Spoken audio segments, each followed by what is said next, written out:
Hi കൂട്ടുകാരെ, പുതിയൊരു വീഡിയോയിലേക്ക് എല്ലാവർക്കും സ്വാഗതം. അങ്ങനെ ഇനി രഘു വീട്ടിലോട്ട് കയറാത്തതിനെ തുടർന്ന് മാഷ് ദേഷ്യപ്പെടുകയാണ് കേട്ടോ. കയറി വാ എന്ന് മാഷ് പറയാണ്.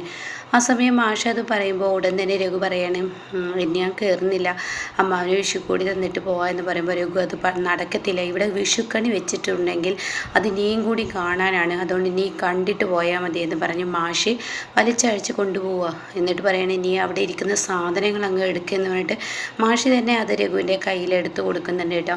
അങ്ങനെ അമ്പിളി അമ്പിളി എന്ന് പറഞ്ഞിട്ടാണ് അകത്തോട്ട് കയറ്റുന്നത്. ഈ സമയമാണെങ്കിലോ ഇപ്പുറത്ത് അനുപമയുണ്ട്. അപ്പോൾ അനുപമയെ വിളിക്കുകയാണ്. അങ്ങനെ അനുപമയും ചേരും ഓടി വരികയാണ്. അങ്ങനെ മാഷ് പറയാണ്, ഇനി വിഷുക്കണി ചെന്ന് കാണ്. അപ്പോൾ ലച്ചുമോൾ അച്ഛ എന്ന് പറഞ്ഞ് വിളിച്ച് കെട്ടിപ്പിടിക്കുന്നുണ്ട് കേട്ടോ. അങ്ങനെ അച്ഛ എന്ന് പറഞ്ഞ് വിളിക്കുമ്പോൾ മകളെ ആശ്വസിപ്പിക്കുകയാണ്, ലച്ചുട്ടി എന്നൊക്കെ ഇങ്ങനെ പറയുന്നുണ്ട്. അപ്പം അമ്പിളി അവിടെ നിൽക്കുന്നുണ്ട്. അപ്പം അമ്പിളി അങ്ങനെ നിന്നിതാവുകയാണ്. അങ്ങനെ മാഷ് പറയണേ, ഇനി പോയി കണി കാണി എന്ന് പറയണേ. അങ്ങനെ കണി കണ്ട് പ്രാർത്ഥിച്ച് വന്നതിന് ശേഷം മാഷ് പറയണേ, ഇതാ മോനിക്ക് എൻ്റെ വക വിഷുക്കണി എന്ന് പറഞ്ഞ് കൊടുക്കുന്നുണ്ട്. അങ്ങനെ പിന്നീട് മാഷിന് രഘുവും കൊടുക്കുകയാണ്. അങ്ങനെ ഈ സമയം അമ്മാവിനുള്ള വിഷുക്കണി കൊടുത്തതിന് ശേഷം അമ്പിളിയുടെ അരികിലോട്ട് പോവാണ്. അമ്പിളിയാണെങ്കിലോ ലച്ചുമോളുടെ അരികിൽ കൊടുത്തോ എന്ന് പറയാൻ കേട്ടോ. ഈ സമയം ലച്ചുമോളുടെ അരികിൽ കൊടുത്തോ എന്ന് പറയുമ്പോൾ ഉടൻ തന്നെ അമ്പിളി അവിടെ നിന്ന് പോവുകയും ചെയ്യാണ്. അപ്പോഴേക്കും അനുപമ ലച്ചുട്ടറെ കയ്യിൽ രഘുവേട്ട എന്ന് പറഞ്ഞിട്ട് കൊടുക്കുകയാണ്. പിന്നീടാണെങ്കിലോ എല്ലാവർക്കുള്ള ആ ഒരു വിഷുക്കൂടി രഘു കൊടുക്കുകയാണ്. അപ്പോൾ ചിരു ആണെങ്കിലോ ചിരു രഘുവിനെ കാലിൽ വീഴുന്നുണ്ട്. ഈ സമയമൊക്കെ അമ്പിളി അവിടെ നിന്ന് എത്തി നോക്കുന്നുണ്ട് കേട്ടോ. വല്ലാത്തൊരു വിമ്മിഷ്ടമുണ്ട് എന്നാൽ മനസ്സ് അനുവദിക്കുന്നില്ല. ഇതേ സമയം അവിടെ നിന്നും ഇന്ദ്രൻ്റെ റൂമിലോട്ട് ചെല്ലുകയാണ് രഘു. അങ്ങനെ ഇന്ദ്രൻ്റെ റൂമിൽ ചെല്ലുമ്പോൾ, എന്തായി ഇന്ദ്ര, ഇപ്രാവശ്യം എനിക്ക് വിഷു ഇല്ലല്ലേ? ഇത്തവണ എനിക്ക് വിഷു വേണ്ട, അടുത്ത തവണ നോക്കാം, ഓണം വിഷുവൊക്കെ ഇനിയും വരില്ലേ, മനസ്സിന് സുഖമില്ല എന്ന് പറയാൻ കേട്ടോ. അപ്പം നിൻ്റെ പ്രശ്നം എന്തായി? എൻ്റെ പ്രശ്നം എന്താ? അമ്പിളിയുമായുള്ള പ്രശ്നം സോൾവ് ആയോ? അതൊന്നും ഇനി സോൾവ് ആവുമെന്ന് എനിക്ക് തോന്നുന്നില്ല, അമ്പിളി ഇപ്പോഴും എന്നോട് അടുക്കുന്നില്ല. അപ്പോൾ അങ്ങോട്ടേക്ക് അനുപമ കയറി വരിക കേട്ടോ. ഇതാ ചായ എന്ന് പറഞ്ഞ് കൊടുക്കുന്നുണ്ട്.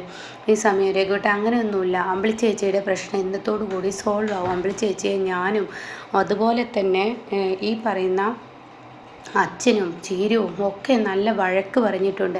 ആ വഴക്ക് പറഞ്ഞതുകൊണ്ട് തന്നെ അമ്പിളി ചേച്ചിക്ക് ഇനിയെങ്കിലും ഒരു ബോധവും ബുദ്ധിയൊക്കെ ഉണ്ടാവും എന്ന് പറയാൻ കേട്ടോ. ഇതേ സമയം എന്തായാലും ഇന്നത്തോടു കൂടി ആ പ്രശ്നത്തിന് പരിഹാരമാവുന്നപ്പോൾ മനസ്സിലായി എന്ന് ഇന്ദ്രൻ പറയണേ. അത് കേട്ട ഉടനെ അതെ, ഇന്നത്തോടു കൂടി ആ പ്രശ്നത്തിന് പരിഹാരമാവും. അപ്പോൾ അമ്പിളിക്ക് വലിയൊരു സർപ്രൈസ് കൊടുക്കണ്ടേ, അമ്പിളിക്കും മോൾക്കും. ആ കൂട്ടത്തിലേക്ക് പറയണേ, ഞാൻ അമ്പിളിക്കും മോൾക്കും വേണ്ടി നല്ല വില കൂടിയ സാരിയും ഡ്രസ്സും എടുത്തിട്ടുണ്ട്, അത് അമ്പിളിക്കും മോൾക്കും കൊടുക്കാനാണ്. ഞാൻ എന്തായാലും അവർക്കത് എടുത്തത് വണ്ടിയിൽ വെച്ചിരിക്കുകയാണെന്ന് പറയും കേട്ടോ. അപ്പോൾ ഇത് കേൾക്കുന്ന ആഹാ രഘുട്ട ആൾ കൊള്ളാലോ എന്ന് അനുപമയും പറയുന്നുണ്ട്. പിന്നീടാണെങ്കിലോ ഇപ്പുറത്ത് സത്യൻ്റെ വിഷു കൈനീട്ടം കൊടുക്കുന്ന ആ രംഗമാണ് കേട്ടോ. സത്യൻ കുഞ്ഞമ്മക്കാണ് വിഷു കൈനീട്ടം കൊടുക്കുന്നത്. അങ്ങനെ വിഷു കൈനീട്ടം കുഞ്ഞമ്മക്ക് കിട്ടിയ ഉടൻ തന്നെ ഷാമു സോനയുണ്ട്, നീ നിൻ്റെ അമ്മക്ക് കൊടുക്കുക എന്ന് പറയണം. എല്ലാ തവണയും എൻ്റെ അമ്മക്കാണ് ഞങ്ങളെല്ലാവരും വിഷു കൈനീട്ടം കൊടുക്കൽ, ഇത്തവണ അത് വേണ്ടെന്ന് തോന്നി, അതുകൊണ്ട് കുഞ്ഞമ്മക്കാണ് ഞങ്ങൾ വിഷു കൈനീട്ടം കൊടുക്കുന്നതെന്ന് പറയും കേട്ടോ. അപ്പോൾ കുഞ്ഞമ്മ പറയണ, മോനെ നിന്നെ എത്ര കഷ്ടപ്പെട്ട് വളർത്തിയതാണ്. അപ്പോൾ അത് കേൾക്കുന്ന സുശീലക്ക് ഭയങ്കര സങ്കടമാവുകയാണ് കേട്ടോ. കഷ്ടപ്പെട്ട് വളർത്തിയതിൻ്റെ കഥയൊന്നും പറയണ്ട, അപ്പോൾ അതുകൊണ്ട് കുഞ്ഞമ്മ മതി ഇനി വിഷു കൈനീട്ടമൊക്കെ തരാൻ, കുഞ്ഞമ്മക്ക് തരാമെന്ന് പറയട്ടെ. അപ്പോൾ ശ്യാമ പറയണേ, കുഞ്ഞമ്മ ഇനി അവിടെ ഇവിടെയൊന്നും പണിക്ക് പോകണ്ട, പ്രത്യേകിച്ച് ആ അർഷയുടെ വീട്ടിൽ തീരും പണിക്ക് പോകണ്ട, കുഞ്ഞമ്മ ഈ വീട്ടിൽ തുടർന്നോളൂ എന്ന് പറയാം. അപ്പോൾ സോന പറയണേ, കുഞ്ഞമ്മക്ക് ശമ്പളത്തിൻ്റെ പേരിലാണ് എല്ലാവരും അവിടെ നിർത്തുന്നത്, നമ്മൾക്ക് ശമ്പളം കൊടുക്കാൻ കഴിയുമോ എന്നൊക്കെ ചോദിക്കുന്നുണ്ട് കേട്ടോ. ഈ സമയം കുഞ്ഞമ്മ അവിടെ നിന്നും സുശീലയുടെ അരികിലോട്ട് പോകുമ്പോൾ സുശീല തല കുനിച്ച് നിൽക്കുകയാണ്. അവരുടെ കയ്യിൽ നിന്നും വിഷു കൈനീട്ടം കിട്ടാൻ പറ്റാത്ത ആ ഒരു മാനസികാവസ്ഥയുണ്ടല്ലോ, അത് പറയാനില്ല, അത്രയും സങ്കടത്തോടു കൂടി നിൽക്കുകയാണ് കേട്ടോ. അപ്പോൾ ഈ ഒരു ഇത് കാണുമ്പോൾ സത്യത്തിൽ പറഞ്ഞാൽ കുഞ്ഞമ്മക്ക് സങ്കടമൊക്കെ ഉണ്ട്. പിന്നീട് കാണിക്കുന്നത് ഭാനുമ്മ വരുന്നൊരു രംഗമാണ്. അപ്പോൾ ഭാനുമ്മ വന്നിട്ട്, മക്കളെ എന്തായി വിഷുവൊക്കെ അടിപൊളിയായില്ലേ, വിഷു കൈനീട്ടമൊക്കെ കൊടുക്കലൊക്കെ കഴിഞ്ഞില്ലേ, നിങ്ങളുടെ അമ്മക്ക് വിഷു കൈനീട്ടം കൊടുത്തില്ലേ എന്നൊക്കെ ചോദിക്കുമ്പോൾ, എല്ലാ തവണയും അവർക്ക് കൊടുക്കലുണ്ട്, ഇത്തവണ ഞങ്ങൾ മക്കളൊന്നും കൊടുക്കുന്നില്ല എന്ന് പറയണേ.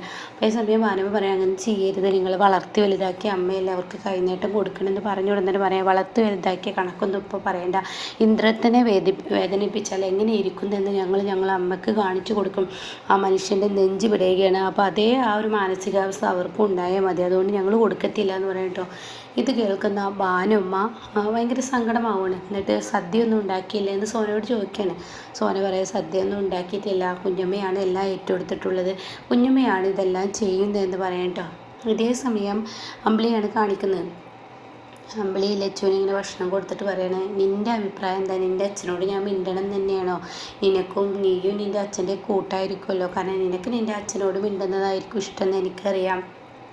എന്നാൽ ഈ അമ്മയുടെ ഭാഗത്ത് നിൽക്കാൻ ആരുമില്ല, എല്ലാവരും എന്നെ വഴക്ക് പറയുകയാണല്ലോ. അപ്പോൾ ഇന്നത്തോടുകൂടി പിണക്കം മാറ്റണം. പെട്ടെന്ന് അങ്ങ് പിണക്കം മാറ്റാനൊന്നും പറ്റത്തില്ല, കുറച്ച് സമയം എടുത്തിട്ട് പിണക്കം മാറ്റാം. പെട്ടെന്ന് അങ്ങ് ചെന്ന് മിണ്ടിക്കഴിഞ്ഞാൽ നിൻ്റെ അച്ഛൻ വീണ്ടും ഇതേ തൊഴിൽ നടത്തും.